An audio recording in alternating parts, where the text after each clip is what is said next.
Hello everyone, hope you're doing well. Welcome back to my channel. Today we are going to practice some questions based on sentence rearrangement for upcoming examinations. तो sentence rearrangement पर based questions की practice करते हैं जो upcoming exams के लिए important रहेगा. So let's start. इसको attempt कीजिए तो फिर हम discuss करते हैं.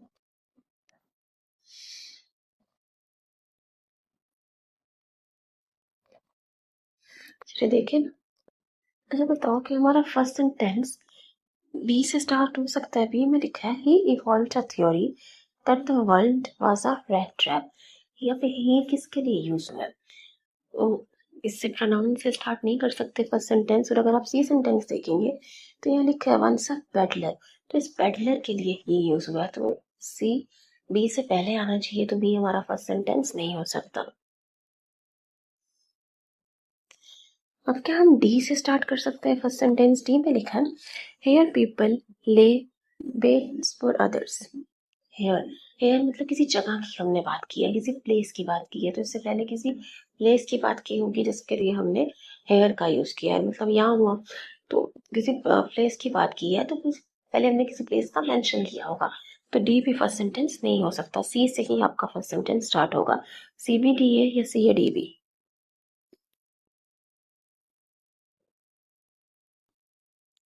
को सी देखते हैं पहले.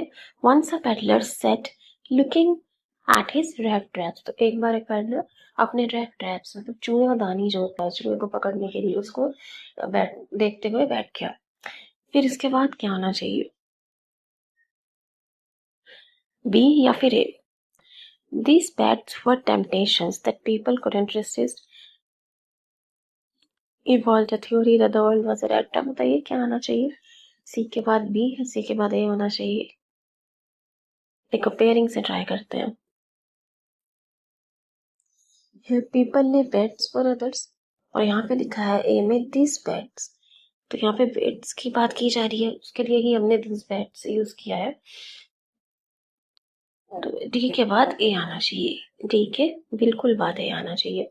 पेयरिंग से इसको ट्राई करता है. तो डी के बाद बिल्कुल ए कहाँ पर है? Option number 2. ये हमारा आंसर होगा. C B D A. C B D A देख लेते हैं एक बार.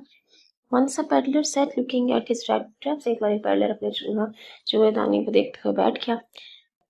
Evolved a theory that the world was a rat trap. तो एक थ्योरी उसने बनाई कि जो पूरी दुनिया है एक चूहेदानी की तरह, एक रैट ट्रैप की तरह है. फिर डी हेयर पीपल ले बेट्स फॉर अदर्स. बेट्स का मतलब होता है जो चूहे को चूहेदानी में फंसाने के लिए, उसको लालच देने के लिए कुछ खाने का सामान रखा जाता है, कुछ चारा रखा जाता है, तो उसको हम कहते हैं बेट्स. तो यहाँ पे लोग, इस दुनिया में लोग एक दूसरे के लिए बेट्स रखते हैं. This bets were temptation. ये बेट्स क्या है? टेम्पटेशंस है, ये इच्छाएं हैं दैट पीपल कुडंट रेजिस्ट, जिनको लोग रोक नहीं पाते. तुम्हारा ये आंसर होगा सीबीडी. सीबीडी है. नेक्स्ट देखिए,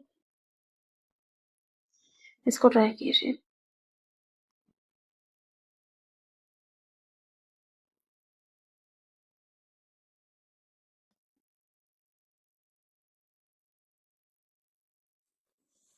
तो पॉज करके ट्राई कीजिए. चलिए देखते हैं. वैसे अब ए से देखो स्टार्ट हो सकता है first sentence. Their prestige and glory. उनका सम्मान, उनकी प्रतिष्ठा. Their prestige and glory. तो देयर उनका किसके लिए आया? पहले हमने किसी की बात की होगी. तो ए से फर्स्ट सेंटेंस स्टार्ट नहीं होगा. डी से हो सकता है. However, with the advent of Christianity, the games lost their importance. However, however से फर्स्ट सेंटेंस हम स्टार्ट नहीं कर सकते. कॉन्ट्राडिक्शन दिखाता है. इससे पहले हमने कोई बात की, फिर ये भी कहा गया कि गेम्स ने अपनी इंपॉर्टेंस खो दी, तो पहले कुछ गेम्स का मेंशन होगा. तो ये भी फर्स्ट सेंटेंस नहीं होगा. बी से आपका स्टार्ट होगा. देखो क्या आंसर होगा. बी सी डी है, बी ए डी सी. सबसे पहले B. The first Olympics were held at Olympia in Greece in 776 BC. तो फर्स्ट ओलंपिक्स की यहाँ पे बात की गई है. इसके बाद क्या होना चाहिए? बी के बाद ए या सी?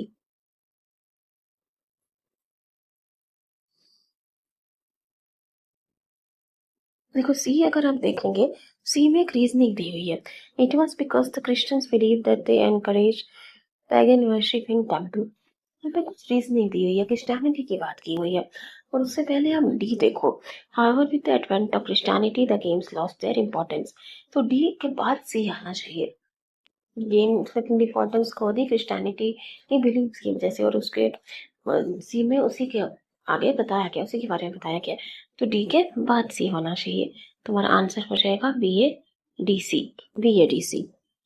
और इससे वैसे भी देख सकते थे, सबसे पहले बी फर्स्ट ओलंपिक्स की बात कर रहे हैं, फिर a their prestige and glory spread far and wide, जब फर्स्ट ओलंपिक्स हुए ग्रीस में तो उसका जो सम्मान था, जो उसकी प्रतिष्ठा थी, वो दूर दूर तक फैली, स्प्रेड फार एंड वाइड।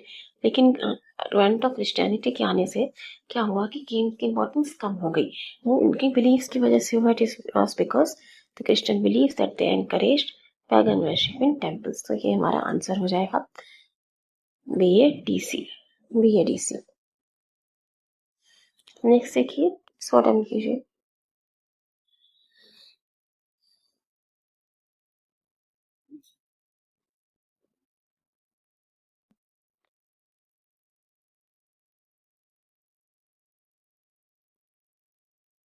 हो ए से स्टार्ट हो सकता है, कौन से दो ऑप्शन है ऐसे। They were all bright and eager to learn and the sage was proud of them. तो दे प्रोनाउन हमने किसके लिए यूज किया है? क्या किसी और सेंटेंस में बात की जा रही है? यहाँ पे देखो डिसाइपल्स की बात की जा रही है, डिसाइपल्स के लिए दे यूज किया है। तो ए से फर्स्ट सेंटेंस स्टार्ट नहीं हो सकता, बी ए से पहले आना चाहिए। ए से फर्स्ट सेंटेंस स्टार्ट नहीं हो सकता। डिसाइपल शिष्यों के लिए हमने दे प्रोनाउन का यूज किया। तो हमारा दो ऑप्शन तो हट गए, ए वाले। डी से या सी से स्टार्ट होगा? देखो डी में क्या है, there was only one thing that he had not taught them. सिर्फ एक चीज थी जो उन्होंने उनको नहीं सिखाई थी, ही हैड नॉट टॉट देम। तो यहाँ पे यहाँ क्लियर हो रहा है कि ये किसके लिए आया, ना देम किसके लिए आया, दोनों में प्रोनाउन है, उनसे पहले कोई नाउन आए होंगे। तो ये भी हमारा फर्स्ट सेंटेंस नहीं हो सकता, यही फर्स्ट सेंटेंस होगा, सी ए बी डी। वैसे भी अगर आप स्टोरी देखो लॉजिकली तो भी सी से ही स्टार्ट हो रहा है, क्योंकि सी में इंट्रोडक्शन दिया जा रहा है। Once upon a time a great sage had a group of obedient disciples। फिर ट्राइक लॉजिकल सीक्वेंस बन रहा है, तो सी ए बी डी हमारा आंसर हो जाएगा। सी ए बी डी इंट्रोडक्शन है सी सेंटेंस में, सी ए बी डी आंसर होगा। So thank you everybody. Thanks for watching. Please share and subscribe. Thank you.